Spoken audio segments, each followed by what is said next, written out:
Hello, reader. So this is this is going to be a quick video, and we're going to look at frontier IP again. And you might think, well, I've seen a video about that, H1 results. So why are we going back over all ground? Well, the reason is one of my readers wanted to ask me about the valuation. Anyway, I did some digging around, and I thought I'd share this with you. So frontier IP. I wrote this article couple of weeks actually before the results, and this was based on some news that had surfaced about a fundraise for one of its holdings. And I mean, let's just sort of this is a 17.2 million market cap, and as you can see, um, it's kind of come down quite a long way. Obviously, had a little bit of a jump since its H1 results.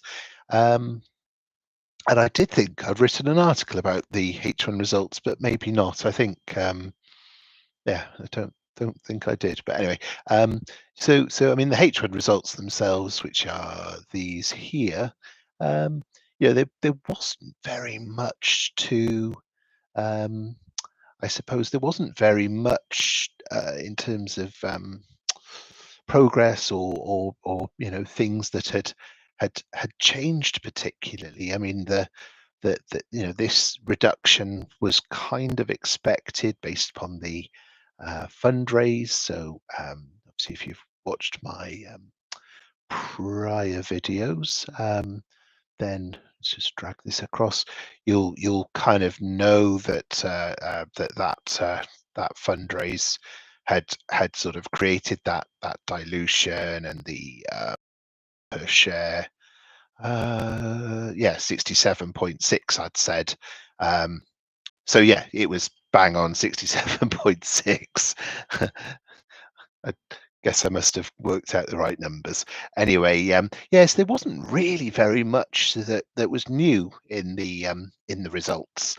But anyway, this as I say came out a couple of weeks before the results, based on a little news article somewhere that actually revealed that was happening. Anyway, what I've changed today, and it's worth sort of me pointing this out to you, is this bit by here.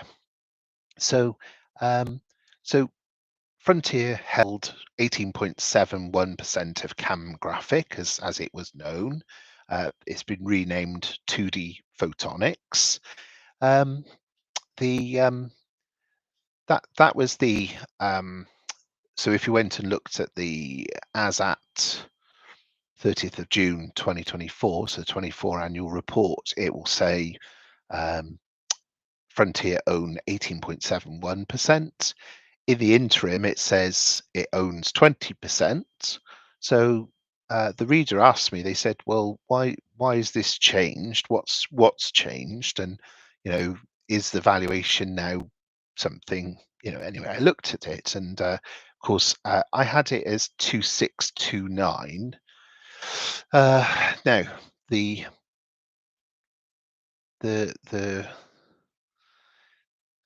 interim kind of suggests that it's not 2629, it's slightly different, not by much, 2606.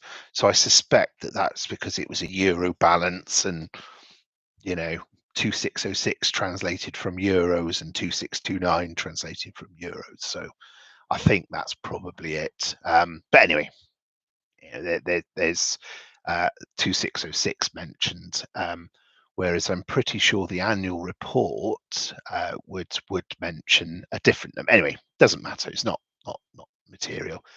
Anyway, that's the valuation as it was. But what I found today was that Companies House records show that the share issue for 2D Photonics is 50 million. Now, if you own 20% of 50 million, you own 10 million. Okay, don't mean to insult your intelligence, but that's what the mathematics is.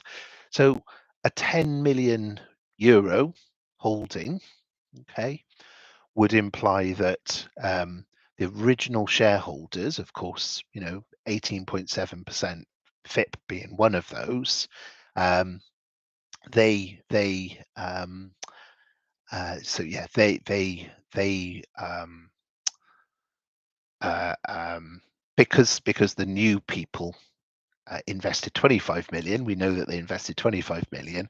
So if you've invested 25 million into a 50 million company, then the original people must have been um, must have been the other 25 million, obviously. So what this means is that for Frontier, this is a 10 million holding worth 8.3. So obviously that minus that implies a 5.7 million pound gain on paper.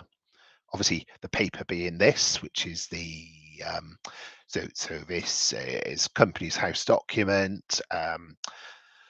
2D Photonics SPA. SPA is the Italian for I think it's Società Azione.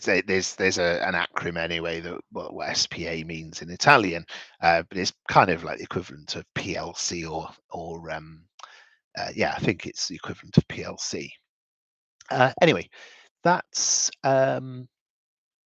where the 50 million share capital and shares come from. There's no mention in this document of the shares being issued at a premium to that, so it's reasonable to think that that is the funding round valuation, the post money valuation. But that's great news. That's 5.7 million again compared to 17.2. That's 35%, folks. So it was interesting that I think there was another writer that said, "Oh yes, there might be a chance of some sort of up round during 2025." Well, guess what? It's already happened. They just, yeah. Anyway, that's the reason for this video, and that kind of brings it to an end, really. As I say, there's not really much else to talk about around these numbers and around this interim report. The news flow, I think we pretty much covered it all in the last video. So there's obviously stuff going on with 2D photonics, which is really good. So this is a AI theme and defense stock theme. It's backed by NATO, so backed by the Italian government. So lots and lots of good stuff there. We'll cut down on graphene-based photonics, cuts down on cost and speed of data speeds for things like AI and 5G. There's other good news around Pulsive, around graph energy tech and solar energy. So again, sort of something that's working with this company here, Taiwan Perovskite Solar Corporation, okay, and University of Cambridge. So working on supported by a grant, working on a way to reduce the cost of solar cells and the cost of inverters specifically. This is the tiles business, again, potential float. So these are what I collectively called the escape committee, the ones that are sort of at the stage 4 valuation, and those are the sort of most mature of the companies. I think the other update that I talked about was this bit here, where they'd signed a commercial agreement with a global food ingredients company. So again, really positive news. So 9 minutes, that's it from me. Oak Bloke saying cheerio for now. Cheerio.